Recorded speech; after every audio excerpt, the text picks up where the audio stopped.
ফেনী, লক্ষ্মীপুর, বরিশাল ও কুয়াকাটার বিভিন্ন জায়গায় মাঝারি ও গুঁড়ি গুঁড়ি বৃষ্টি হয়েছে। এতে ভোগান্তিতে স্থানীয় বাসিন্দা, শিক্ষার্থী এবং পথচারীরা।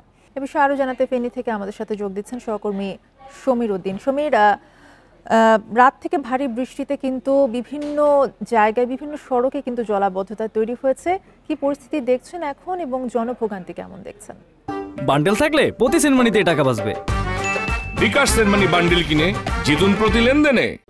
ভোগান্তির কথা আসলে বলে শেষ করা যাবে না, কারণ ফেনী পৌর শহরের প্রত্যেকটি রাস্তা এখন পানির তলে ডুবে আছে।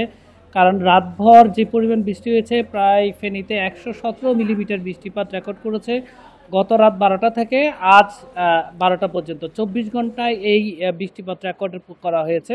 আমরা দেখেছি ফেনী শহরের রামপুর, পূর্ব উকিলপাড়া, পাঠানবাড়ি রোড, পেট্রোল বাংলা সহ একাডেমি বিভিন্ন সড়কগুলোতে এখন পানির তলে ডুবে আছে।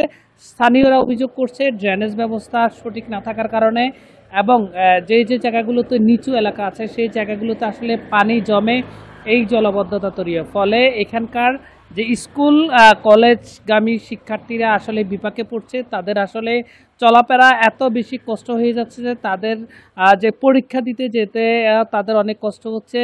বিশেষ করে এই যে পাঠানবাড়ি রোড এলাকায় এই অঞ্চলে এখন রিক্সায় করেও মানুষ আসতে ভয় পায়। কারণ হচ্ছে এই অঞ্চলে সিএনজি, অটোরিকশা এবং রিক্সাগুলো যে পানির তলে ডুবে যায়, এর ফলে ব্যাটারি চালিত যে রিক্সাগুলো আছে সিএনজিগুলোতে পানি ঢুকে এগুলো নষ্ট হয়ে যায়। ফলে তাদের আসলে যন্ত্রপাতি নষ্ট হয়ে যাওয়ার ফলে সিএনজিগুলো নষ্ট হয়ে যায়।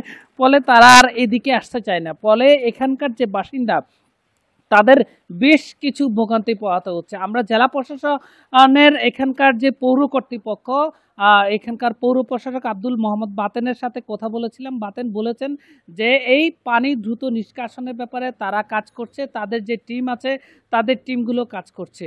তো এখানকার স্থানীয় বাসিন্দারা বলছে যে শুধু প্রশাসকের দায় এড়ালেও হবে না, পৌর কর্তৃপক্ষের দায় এড়ালেও হবে না, সাধারণ মানুষেরও কিন্তু দায় আছে।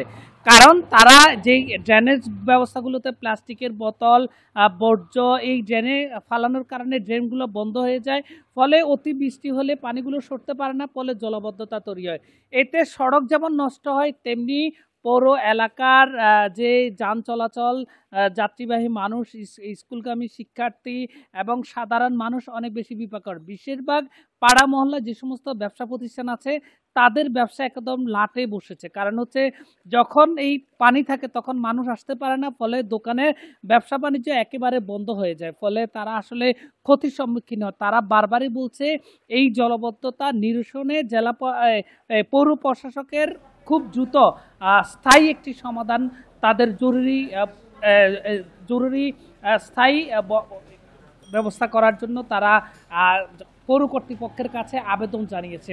তো পৌর কর্তৃপক্ষ বলছে এই সমস্যাগুলো দ্রুত সমাধানের জন্য তারা কাজ করছেন এবং তারা যে বিশ্বব্যাংকের অর্থায়নে ড্রেনেজ যে ব্যবস্থা সেটি তারা নির্মাণে কাজ করছেন।